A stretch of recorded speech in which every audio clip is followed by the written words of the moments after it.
So I'm the part of the second generation at Group Ferreira. So my father founded this restaurant group. Well, it started with Ferreira 30 years ago, which is like a fine dining Portuguese restaurant downtown Montreal.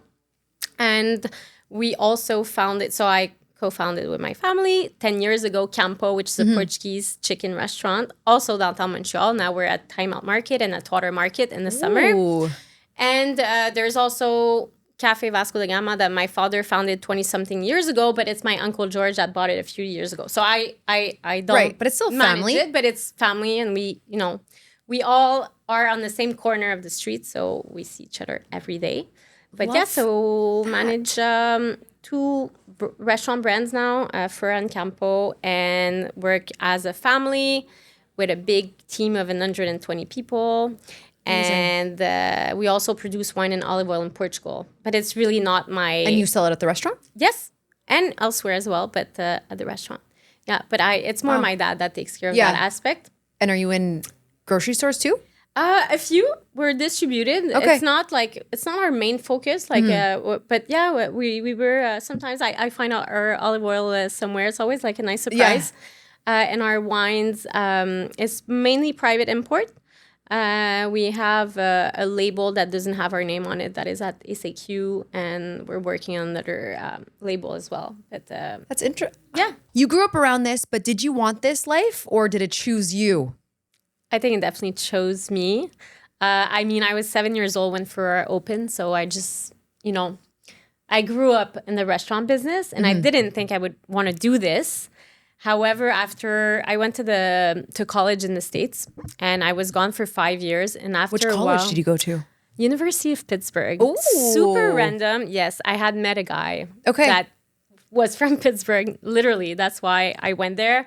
And I went to business school there, and then I worked 2 years in New York. And then I was like, okay, like there's like, it's very cool, but something's missing. Like I'm not passionate. Like in school, I used to be in like all sorts of like things and programs and activities. And then in my new job, I was just like doing not the minimum, because it's not who I am, but it just like wasn't You're passionate my about passion. It. And after 2 years on le marché du travail, I was like, you know what? There's a business that has my name on it and that I'm super proud and super passionate. So that's how I decided to go back. Okay. So when was that? How old were you? I was, it was in 2014. I was 23, 24. And you took over at 23? Well, it took like, it was like, no, I didn't take over. My father is still there today. Oh, he is? Yes, okay. Yes. So it's just like a natural transition. Like it's just like we're working as a family. Okay. That's probably fun. But when I decided to come back, like I was like, this is what I'm going to do with my life. Like there was no doubt. Like it wasn't like, oh, I'm coming to see if I like it. No. Like I had worked, when I was in CEGEP, I worked as a hostess at Ferreira. I had seen my dad my whole life, working in the restaurant. My parents were divorced when I was 7, so I would spend like one weekend out of 2 with my dad, and my dad was at the restaurant. So therefore, I would spend the weekend at the restaurant, eating at the restaurant every Friday and Saturday night. So I knew what I was getting myself into. Yeah. So, yeah. And then I didn't ask this question, but I'll ask it anyways. How is it working with your father?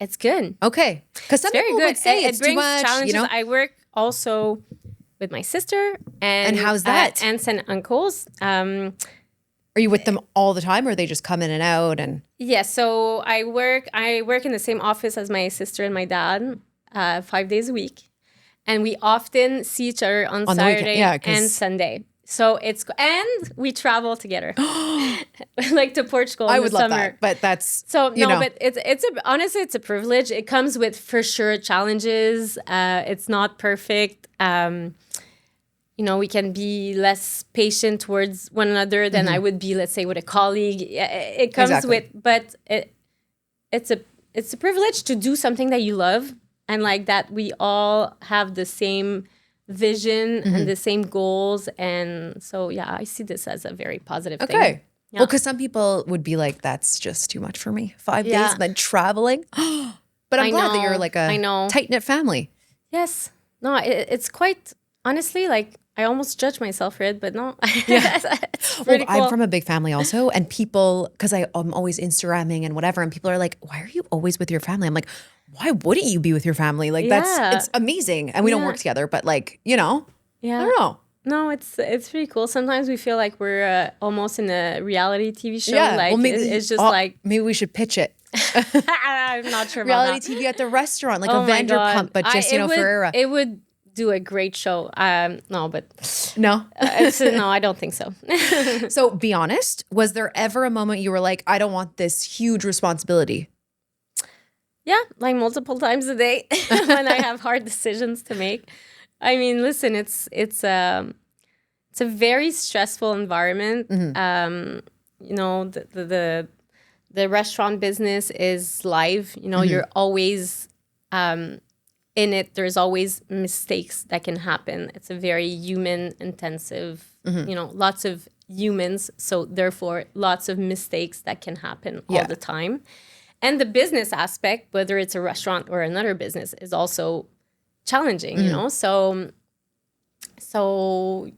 what was the question? So do you ever, was there ever a moment you felt like, I don't want this responsibility? Oh my God. Yeah. So there's days that, most days I love every day I really love my job. Like, I feel like so fortunate to have this, like, super passionate. There's not a day that I'm like, not wanting to go to work. However, sometimes the pressure is super intense. It's a lot. And, but it's part of it. Exactly. And it's also the adrenaline that, you know, that kind of stress. I'm addicted to stress, I think. You are. So what do you do for your stress though? To like from your mental health? Do you ever take a day off? Do you have advice for me? Maybe a workout? I'm not because sure. I've interviewed a lot of restaurant people and they say exercise or not being on the phone. Yes, social I media. wish I could say this, but honestly, I think exercise will be my goal in 2027. Okay. 6 months from now. 7, 8, 9. No, but like, it's awful. And I know I should. And like, I am not the most balanced person ever. So yes, I should exercise. Luckily, I have a super like active lifestyle. Yeah. Like I'm well, it's true. You're always running around. Like, yes. But I'm not really working out. I think the last time I worked out was in 2020 before my like first me. pregnancy. It's like me. So, wait, you have children? Yes. I feel like you never post them. Do you? A little bit. Well, you look like you're like, you look very young. Good for you. Thank you. Yeah, I have a 4-year-old and a 5.5-year-old. Wow. Yeah. So that is also one of the you're reasons running around with that them, yes, that I don't have. Did they come to the restaurant a lot? Sometimes, more and more, I would say, for sure that I eat out a lot with them. Yeah. But it's like when I'm at Ferreira or even Campo, like they feel so comfortable that like making them like sit at the table is quite a challenge. Yeah, they're running around. It's worse than when I go elsewhere. Not that they're perfect when we go elsewhere, but and then I stand up all the time, so I don't watch my kids, and my kids are doing some like weird things, so I try to avoid it. But it's cute when they come. Yeah, I love that. Do people treat you differently when they know who you are? When they find out? Like, one thing that I've had the discussion before is, let's say I'll be in the dining room at Campo and I'll welcome people. You know, Campo is like more of a it's more counter chill. service. We do table service at night, but during the day, people are in the lineup and I'll be like chit-chatting with people and they're like so nice and like super warm. And some people, like, I'm not saying that everyone does that. Yeah. At all. They'll be like, let me skip the line. A few people, no. But a few people are like so nice, let's say, with me, and then they arrive at the counter and they're like, I don't want to say rude, but like, that's strange. Because I had this discussion once with Talal, our old manager, a friend of mine now, and like he was just like, it's so funny how a few people, like, you see the difference. And that shows their character. That I cannot stand. I find that like kindness is such an important. I value so much like kindness. Yeah, like I want to be a kind person, and I love kind people. Yeah. But when I find out that people are rude to to like staff in a restaurant or to anyone in life. It's just like I have no tolerance for that. I find it so rude, and especially like the two-faced aspect. Anyways, it's rare, right? Like, well, yeah, because they're trying to be nice to you because you're like the owner and whatever, and then they don't respect the person like, behind. Like, I find that the weirdest thing is that just shows that you're not okay. And so I know a few people actually stopped being friends with them because they were rude to I've been for dinners and they're just like not nice. And I go, I'm not in the restaurant industry like you, but I do like the videos and the whatever. And I'm like, how can you treat someone in a restaurant? Like, it's the weirdest thing ever. But it shows that they're not okay. I think it shows a lot about the character of a person when you see those things. And often I like find out after. So there's nothing I can say, but you'll remember I don't their even face. know what I would say. Like, it's hard to... I guess you can't really say anything. But it's always tricky, you know, like their clients, their customers, like it's hard to put someone in their place. My dad is better at that. He's more of a... Well, maybe like stern, you know, but like... Yes. You're like, okay. What's the craziest customer story? Craziest customer story. Oh my God, there's so many. And like the thing is, I wish I would write them down because like we forget. It'd be perfect, you know? We forget about them, but like a crazy, like. Just like anything, like something like crazy that happened because you've been in the industry for so long. So maybe it doesn't even have to be at your restaurant. It could be anywhere. Yeah. Oh my God. Well, maybe this is not the answer you're looking for, but one thing that like I'll remember for the rest of my life, like just a cool story. It's not a crazy story, actually, but I just transformed your question. It's okay. But wait, I'm trying to think. Sorry. It's okay. No, no. You'll definitely edit that. That's like so all a crazy story. I feel around here. Crazy story. I feel like I could have a crazy story for you. So, or maybe we'll switch it to what's one thing customers do that drive you insane? Yeah. So people still put gum under the tables. Stop. I swear. Ew. We find gums every day or every week. And you know what? We just renovated at Ferreira and we installed like a new carpet, like made to measure for the entrance. Day 2, there was already 3 gums on the carpet in the entrance. Ew. Like, I don't know if it's because there's some gum on the sidewalk and people are bringing it without knowing. Oh, maybe. Or is it people wanting to be discreet and put... Like, I cannot believe... Like, I haven't seen that. But, like, we find gum under chairs and tables all the time. People these days and we're are like, so bad. In a fine dining restaurant, like... Yeah. I mean, it's not okay anywhere, but because you know why? Like, it's probably because the napkins are like... Yes. So they don't want to put it in the napkin. Yes, but don't put it on the table. We don't charge for cocktail napkins, so you can ask for us. But I don't like.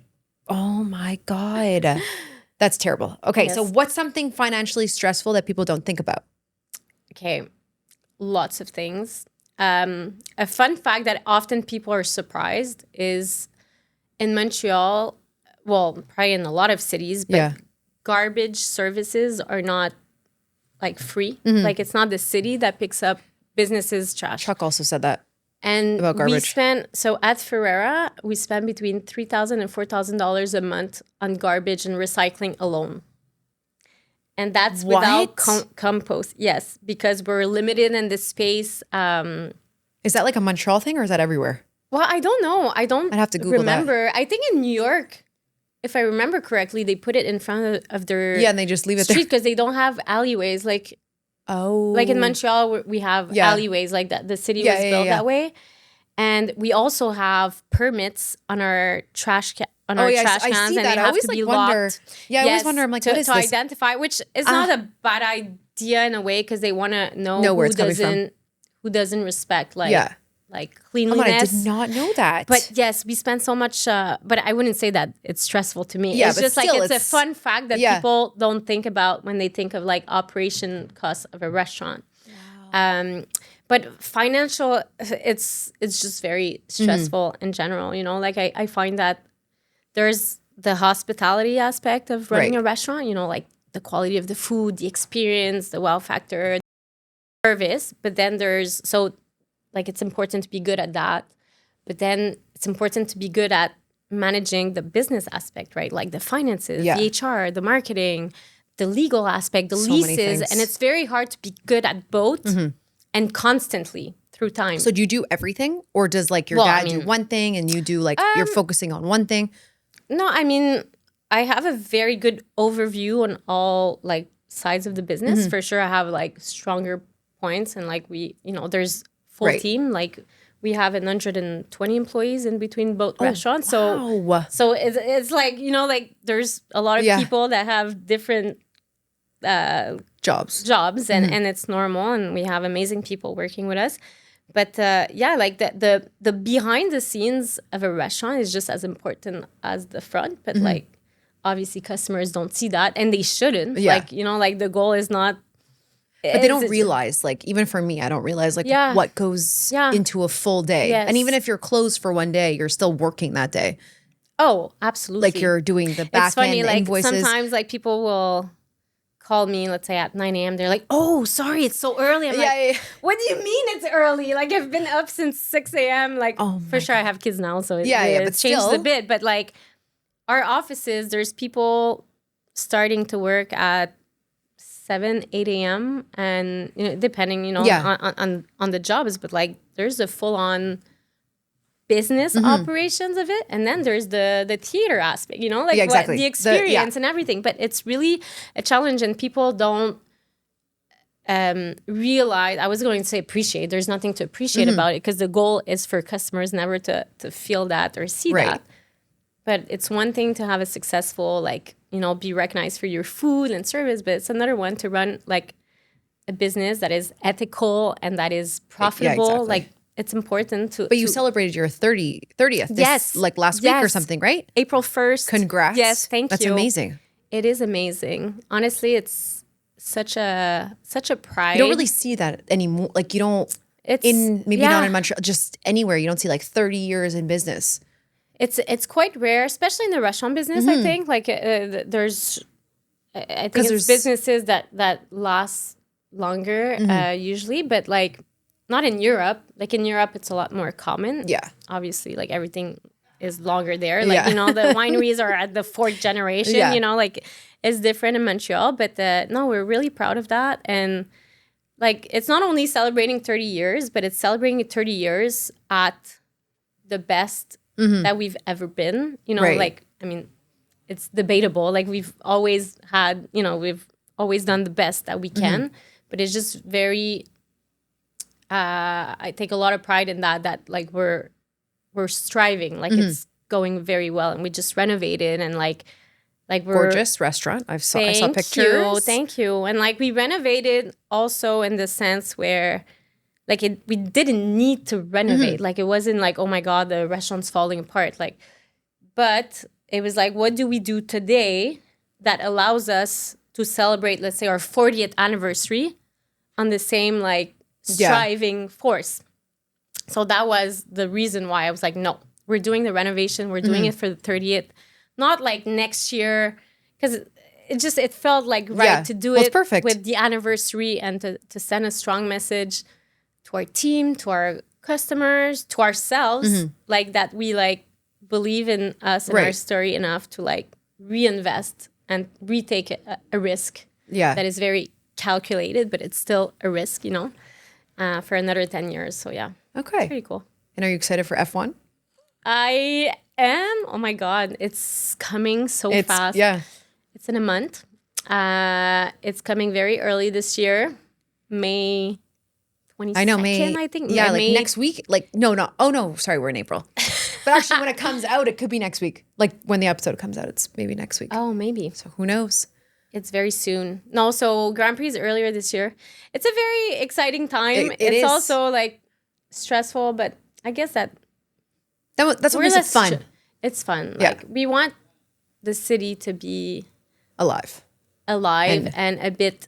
messy. By messy, I don't mean dirty. I mean, like, you want it to be hectic. Like, we need to feel that energy that the weekend is different from the other weekends. Because I find Montreal's been a little bit sleepy in the last few months. But then, when the summer comes, people start to feel it. Like today even, I was like, oh, It's nice Yes. outside.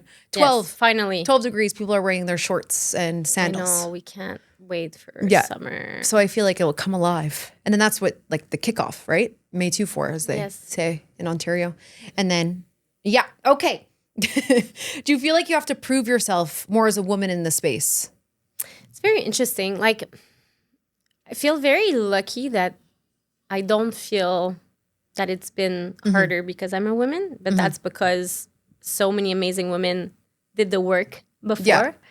But like, I've never felt that. I find for me, the pressure comes more from wanting to succeed as the second generation, right, than being a woman in the industry. I know that I hear some stories of other people that, you know, like they felt like it was harder because they were women, but thankfully it's not the case for me. Love that.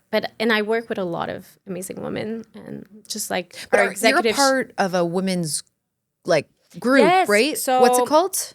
So it's so La Table Ronde, which is the gastronomic, like the all we're like 200 and something members from gastronomic restaurants in Quebec that are together. Cool. And they've done wonderful things for the restaurant scene in Montreal and in Quebec.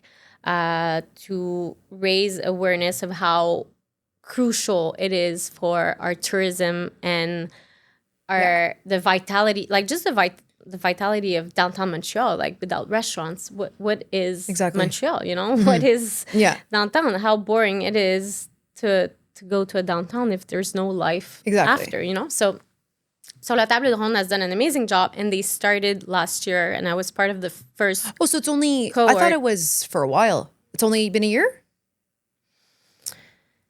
I don't know if we were talking about the same thing. We were 12 women in the restaurant business. My sister told me that you were a part of this whole thing, and I was like, oh, wow, that's so amazing. But she made it seem like it was like for a while. Yeah. But I guess that's just... But I've done like many things. Like ever since I came back 13 years ago from the US, I've been involved in so many things. I feel like I've had like 10 lives.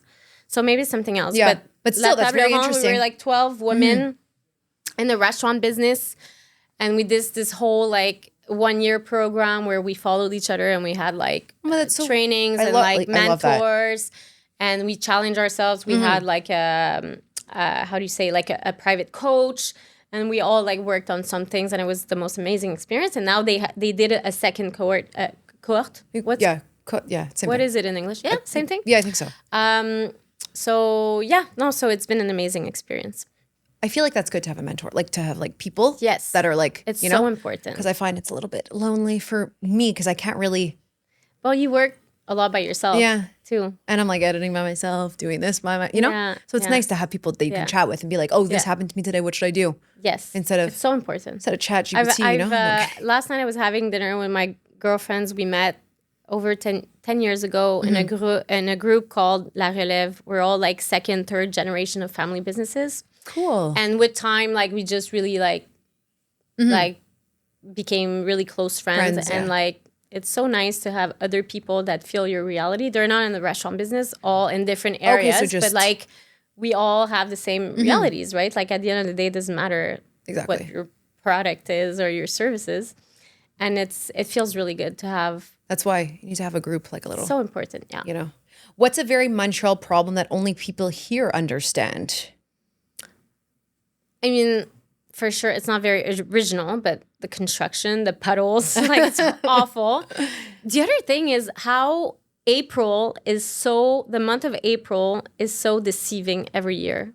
It's true. People take off their snow tires. Like we think, oh my God, April is coming. It's going to be so nice. Yeah, no. Well, you know it's supposed to snow next week. Is it? I haven't followed, but like the month of April, every year, I'm like so... But you know what? It's getting a little bit longer the summer. Like it's until October. It's kind of nice. So yes, you're right. So at least we have that. But spring is like it's like it doesn't exist. Like it's gonna be. I know for a fact it's gonna be like summer. Yeah, and then we don't have to prep. Like for terraces, it's awful. We're all gonna get. Is your terrace? We're installing it on Monday. So by the time the episode airs, you're gonna have a terrace. Perfect. Everyone should go. Will be open. Okay. So hopefully, but both places. Yeah. Amazing. So at Campo and at Ferreira. And also we're opening Campo at Atwater Market for the second summer on May 2nd. So that's really exciting. You were there last summer? Yep. For some reason, maybe I didn't see you. But yeah, outside in the Cool, I can't wait. food And court. then one word to describe Montreal. Foodie. Best true. food scene ever. Yes. It's so good. We have true. such amazing like independent restaurants. Like I agree with that so one. much talent. And then most overrated food trend right now. I don't follow food trends. Like, well, you know how they always do that? It's like the croissant, like where it's like the croissant with the cookie, or I don't know. Just like I see a lot of caviar everywhere. Oh yes, I actually don't like caviar. No, but me, it's like my favorite thing in the world. So perfect for you. But it's more like putting it on different things. It's just like now at festivals they do it on a hot dog. It's like hot dog. Yes, or the McDonald's McDonald's did the nuggets. campaign with the nuggets. Like, I get it. Like, it's a trend. But like, to me, it's like, enjoy the product. Like, it's one of the finest product. Just enjoy it on its own.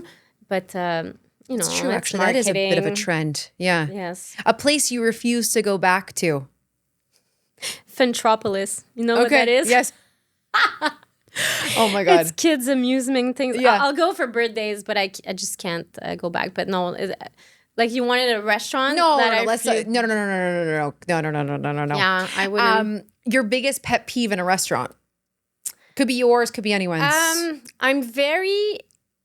I look at menus a lot. Like, not like the items on the menu, but like the way that they're like designed? The design, the quality of the paper. Is it dirty? Oh. There's spelling mistakes. Like, I like that and I dislike it. Like, I notice it right away. That menus are the dirtiest thing like one of the dirtiest things in the world because they don't clean them.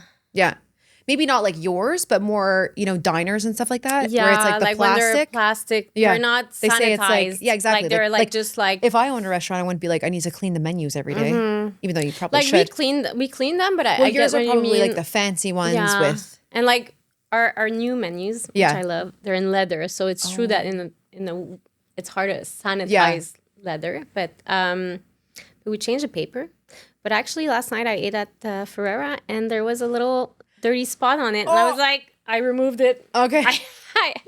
But it's hard because it's the menu. We're around food, so there's always stuff. But yeah, I really look at like spelling mistakes and like if there's like 2 spaces between like 2 items, but the other one is just 1 space, like things like that. So like funny. I notice. But the quality of paper and like fine dining restaurant. Well, it's kind of like that movie there with the cute, like your business card, Ever seen that movie? American Psycho with the business card? They like really are obsessed with the business card. It's kind of like in restaurants, it's the menu. Yes. People probably judge other restaurants on their menus. And like we're talking about expenses, but like paper is expensive. Like 100%. The quality of paper that you use, like it adds up. Like it's small things like this, but like funny. Paper is expensive. And then something people assume about you that's wrong.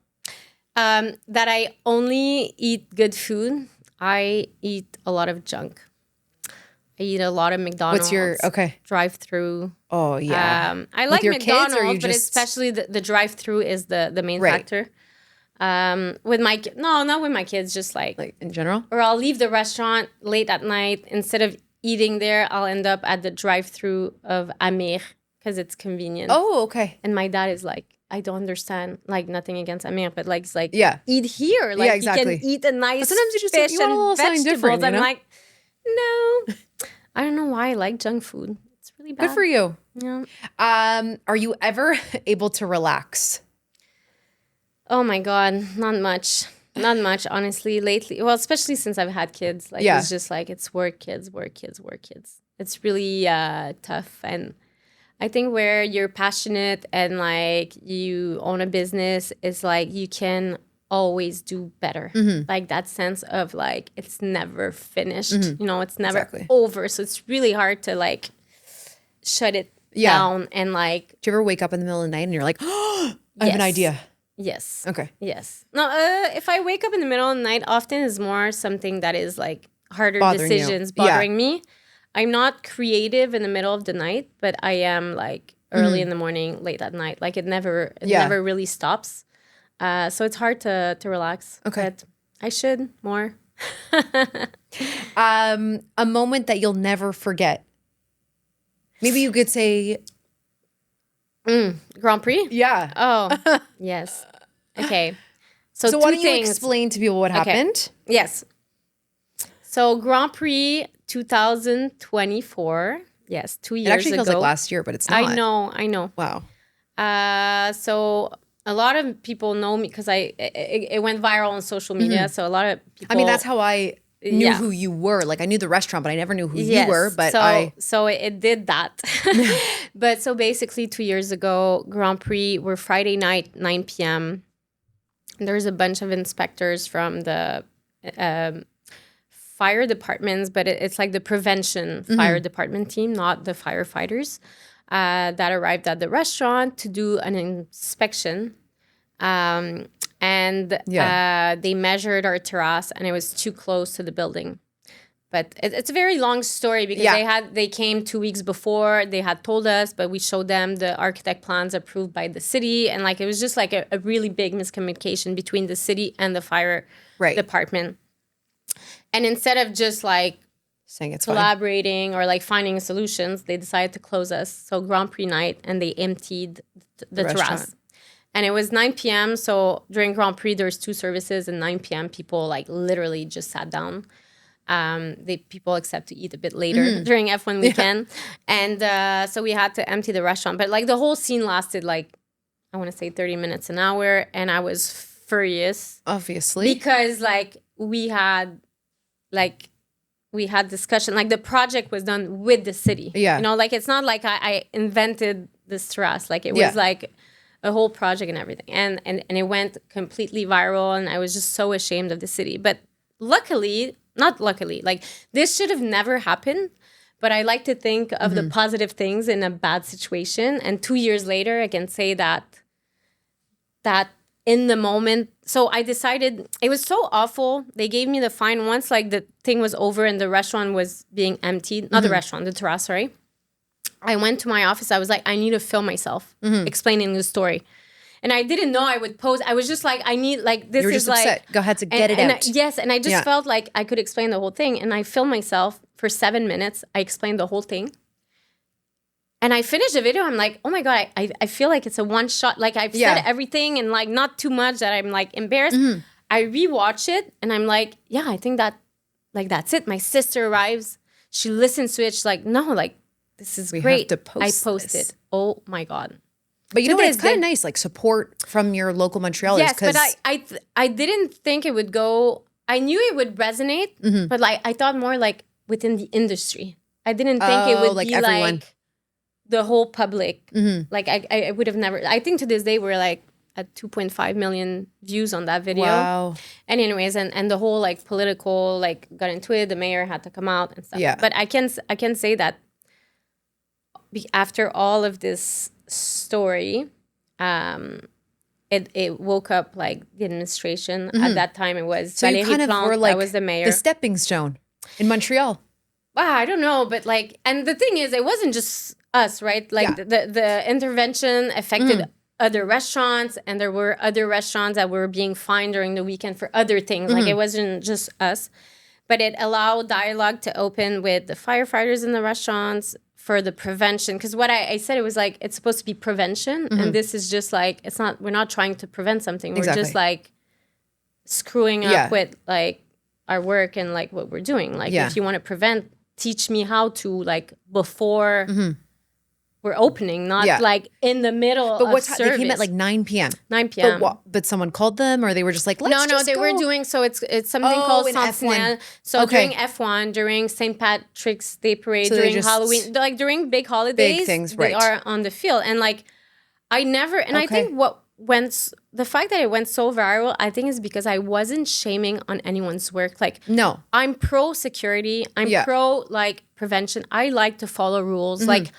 I'm someone that, like, you tell me I need to do, like, clean my ventilation system, like the hoods and stuff, like 4 times a year. I will do it 4 times. You know, like, I'm pro following rules, But like, But then, but not like if you don't teach us how to, like you don't tell us the rules ahead, how do you want us to follow them? Like that was the whole point. And so anyway, so the city, like all of a sudden, like communication started coming from all sorts of sides. And now like even the fire department, like the prevention fire department, like they're in touch with the restaurant association now, with La Table Ronde. Like, okay, good. We have direct numbers to call. Same thing. Do they with still the city. come on F1? Like, did they come last year? Yeah. So last year on Thursday, the mayor came. The fire department, I forget the title. They are the titles in politics. Like it's so hard to follow. Exactly. I need a map. I need a hierarchy. Like with all the titles. But like the fire department came, the police department, the mayor, everyone to wish us a. Okay, that's good. That's like, nice. That's nice. It's but and like I see the effort, and now the administration. We have a new mayor. Yeah. Oh right, we can talk about that. So yes, what did she just? Yeah, so she announced so she's the mayor of Ville-Marie, right? And the mayor of Montreal, but there's also mayors. Maybe I'll get her on here. Yes, you should. She's would very she? nice. I don't know. I'm sure. I mean, I would send her the questions before. Yes, I'm sure. We can try to make that work. Yeah. Might be nice though, because I have a younger like people want to hear from the mayor. Yeah. So but she's really and she's kind looks and chill too. Yeah, she's fun. Like I really like her approach in interviews. Okay. Like she says, like I listen to the French radio a lot in the morning, and she's always on there. And she's and she says things the way they are. Okay. Like she doesn't. You know what? I like that style. But but so she announced that she was reducing by a whole lot the permits for terraces and for the next 5 years. Oh, so that's what we like to hear. She asked me to go to the press conference and to be there as a restaurant representative. And I hesitated in the beginning because I was like, okay, like I cannot be like the terrace. Like I became like the officiator or something, But at the same time, I was like, you know what? We need to, like when there's good things happening, like we cannot only talk when there's negative. Right. I thought that it was important. No, but that was and it was a very nice, I thought it was a very nice gesture. And like for some restaurants, the amount is super huge that they'll be saving. For others, in our case, the way the calculation makes, like it's a nice reduction, but it's not, I see it more as a symbolic. Yeah, it's more of a symbolic gesture, and it's so they're making terrace permits easier to get. Like they're trying to. Goodness. So all to say, and she referred in the press conference. Yeah. She referred the incident of Grand Prix 2 years ago to be an inspiration for those things not to happen. So, anyways, all to say that like it was really bad, but I see that it improves. So sometimes you need big scandals to help a situation, but. Hopefully, so restaurants will thrive now.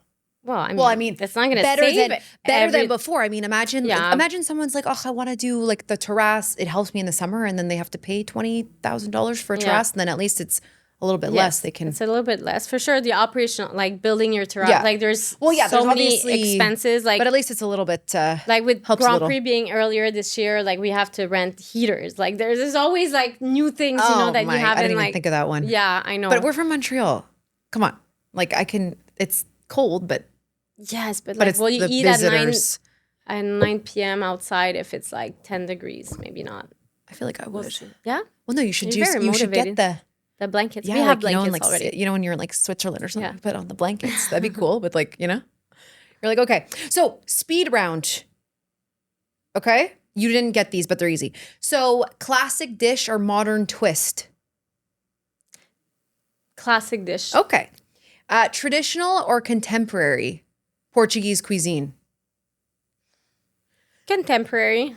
Terrace or indoor dining? Indoor. Lunch crowd or the dinner crowd? Lunch crowd. I'm more at the restaurant at lunchtime. Signature dish or seasonal menu?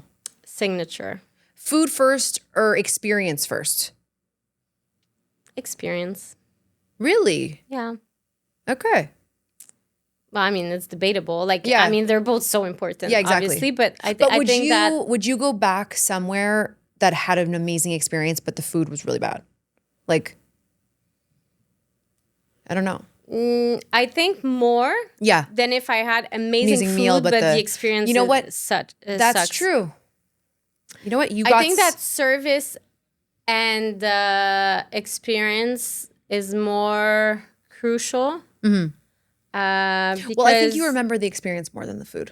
Yes. Even if... I think so. Because I've been back to places that have horrible food and I'm like, no, but they're so nice. But like horrible is a big word, you know? Like, just like not sometimes good. It's just not wow, but it's everything else, the people, the vibe is so much fun that you go back there, I find. So wine pairing or order your own? Because I never finish my glasses, I'll say order your own. But I like to not choose. Right. Like just like surprise me, bring me stuff. Private room or main dining room? Depends for what. Exactly. Yeah. A Montreal hidden gem. So I know the owners, so for sure I'm biased, but Brocard, it's a new Syrian restaurant on Saint Laurent. It's actually in the Portuguese neighborhood, which is just like a coincidence. But it's a small Syrian restaurant, family owned, and it's so delicious. Okay. Delicious. And then last meal on earth. Soup dumplings. From where? Sami soup. Okay. But if not, Joe Shanghai in Chinatown, New York.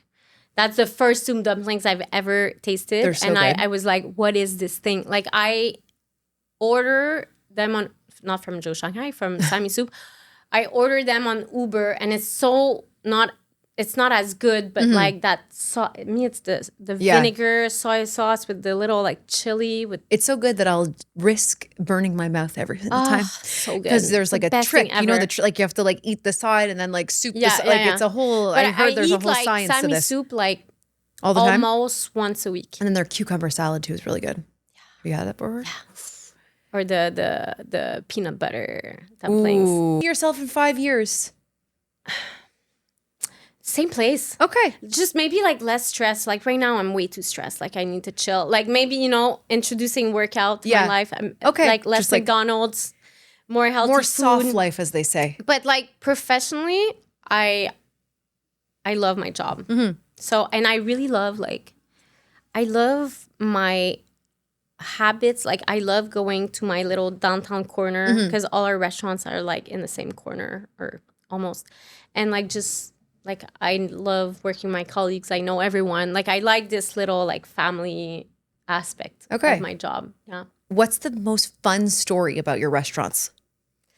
Well, there's a few celebrity moments, but there's one that is just iconic.